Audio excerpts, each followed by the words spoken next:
DigiCom Weekly Growth Marketing Podcast.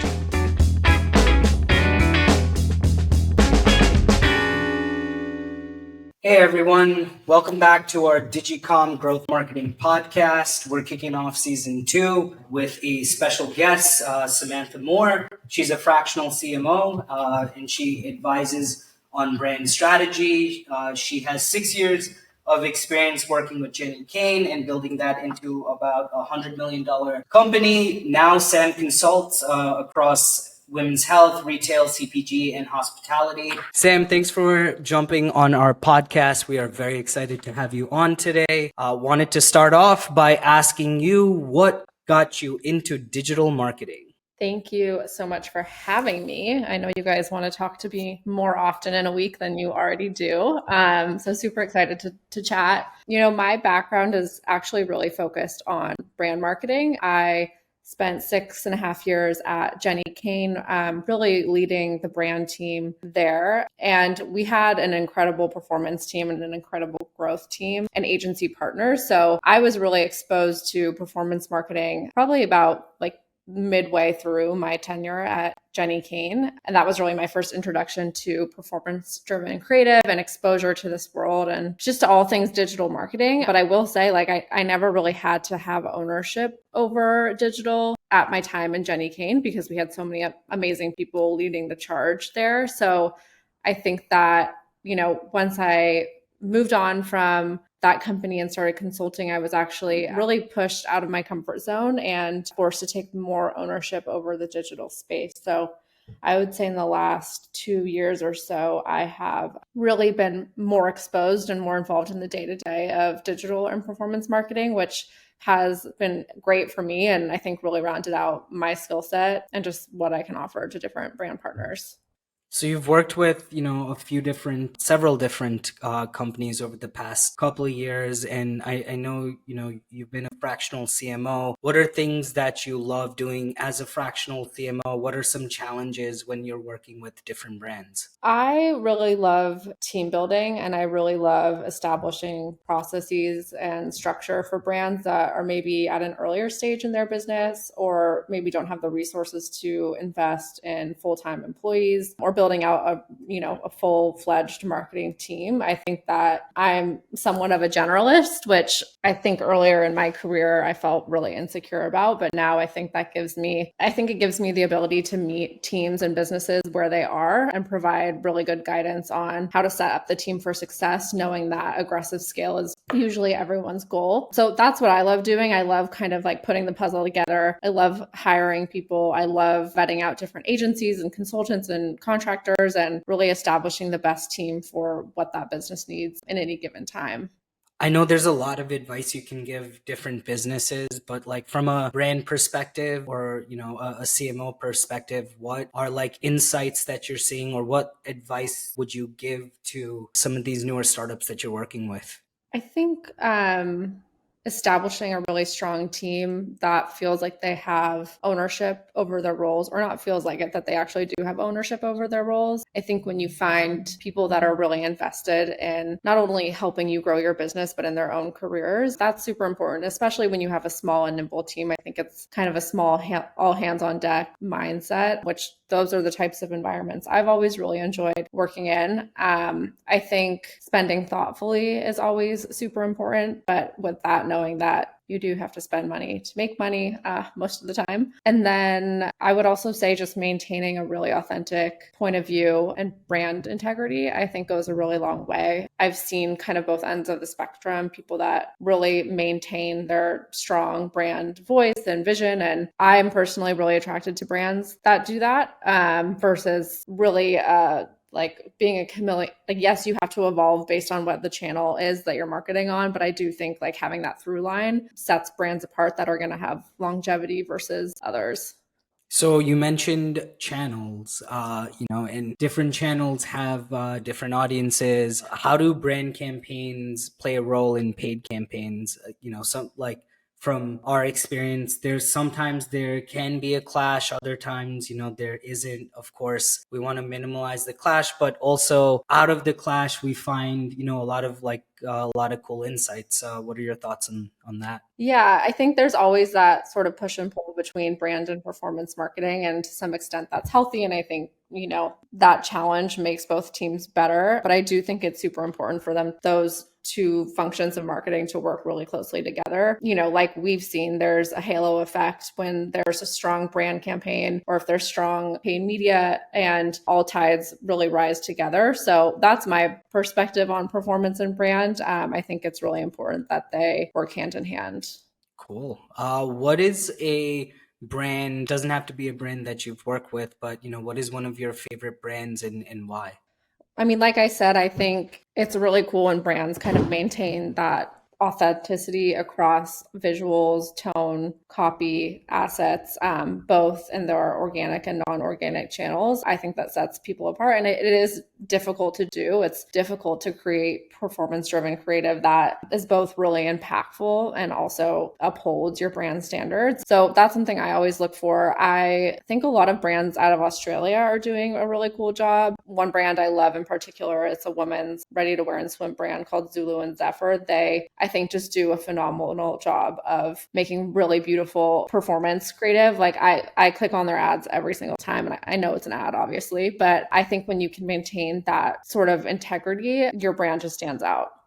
Yeah, I agree, and I think oftentimes we're playing the fine line of brand integrity and also trying to find the next performance unlock. It is a balance, and I think it's important to test and learn. There are times where it's just not possible to test and learn because of like the brand guidelines. They might be stricter, but I think just a recommendation from me is always like test and learn. You can always test something that is maybe not as polished at a smaller budget just to find unlocks. Yeah, I will say that was a really big learning for me, especially during my time at Jenni Kayne. I really like held that brand so closely to my heart, which, for better or worse, I think there are learnings with that. But now I definitely encourage clients to kind of push the boundaries when it comes to testing performance. But if you can find that sweet spot of like towing the line of, trying to find those unlocks while also maintaining brand, I think that is the game changer. But yeah, it's definitely hard to do. Yeah. Where do you see digital going in the next, 3 to 5 years? And what do you see with all the brands that you're working with become more and more prevalent? Yeah, I think that a lot of teams that I'm working with are starting to take a more holistic approach to channel planning and to marketing in general. I think a couple years back, we were seeing people just throwing money at Facebook and kind of looking to grow at any cost. That said, with all of the changes to iOS, new platforms, new channels, like things are constantly evolving. So I do think that people are starting to talk more about attribution and just looking at how all of the channels, both paid and unpaid, really play into account. And that's why I love working with you guys, to be honest. I think you have a really unique approach on holistic channel planning and attribution. And I do think that's the direction that people are going to go on, and just give more weight to different channels than, Facebook and Google. Yeah, thank you for mentioning that. I think in the past, like prior to 2022, 2023, it was growth at all costs, especially for a lot of these VC-backed companies. But then, after we've seen like bank failures, road to profitability is probably the most important thing. And brands are looking to like double growth, triple growth, but now because of cash constraints, it's just very different, right? Like the entire landscape. And so it's about profitable growth, and maybe you grow at 50%. There are brands that can double growth, but it's also understanding your unit economics. That's something unbelievably important. Yeah, and I think that sort of healthy growth is, best for most businesses, right? I think we saw a lot of people that, again, we're just trying to grow at all costs, and I'm not sure that that's really scalable. And I do think it is harder to maintain brand authenticity when you're growing at that scale. Yeah. Yeah, and like even adding on like to layers that you had mentioned, right? Like hiring the right team, like you have to hire so much faster versus taking time to make a decision to bring the right person on. So yeah, there's a lot of challenges that can go with it, both from an operational standpoint, but then also a cash flow perspective. Yeah, I think that's interesting around like team and foundation because I've always worked sort of in a startup environment. So my mindset's always like, okay, well, how can we get the most out of the resources that we have versus just adding headcount to add it? Because you should have this manager, or you should have this person, or you should have that agency. So I'm definitely aligned there and kind of like that slower build and really setting up process and infrastructure from the get-go, knowing that of course sometimes you just have to like go for it. But I do think there's value in that steady build. What's one question you wish we'd asked you, and how would you answer it?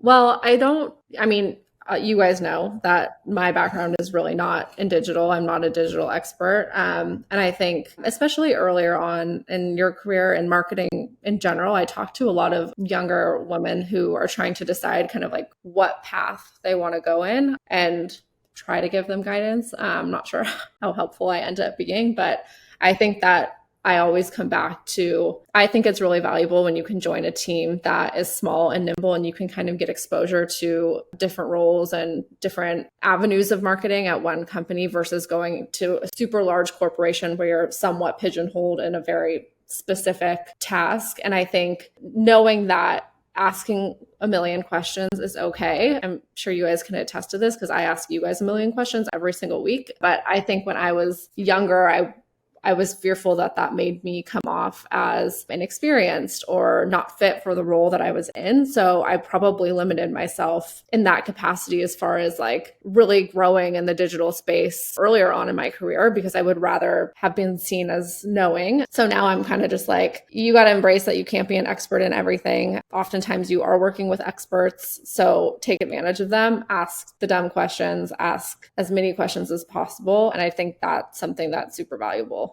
Yeah, and I definitely think it's important for startups to weave that into their ethos where it's okay to ask questions and just continuously fire away at questions. I know when even like from like a DigiCom perspective, when we're onboarding new team members, and it doesn't matter like how seasoned someone is, everybody goes through a very similar like flow in the sense of you're trained first on reporting and why that is important. Like you might be someone leading creative initiatives, but that's where like the information that we're pulling in and the insights we're providing come from, or like it's a director level position, but at the same time they're doing reporting first because how granular our reporting gets, right? And like even those folks that are at a director level, they're asking us a million questions, and sometimes it's just like, hey, you know what, this like let's just sit down and go through Excel and it'll make your life much easier. Or other times it's like, oh, I didn't know we could do X, Y, and Z, and that's okay. So yeah, I very much echo your sentiment. Yeah, I think people like to say like no question, what is the phrase? No questions are a stupid question, but like I don't know if that's actually the culture that's presented. So, yes, I agree. Ask all of the questions. I'm sure you guys would like me to ask less questions than I do, but I've learned so much from working with you that I don't care. I'm gonna keep asking you questions. Keep asking us questions. Sam, where can our listeners find you and how can they get in touch with you? No fancy website or anything, just on LinkedIn. My name's Samantha Moore. I'm also on Instagram at Samantha O Moore. Yeah. We'll be sure to share your LinkedIn at the end of the podcast. Thank you for jumping on with us. Thank you guys for having me.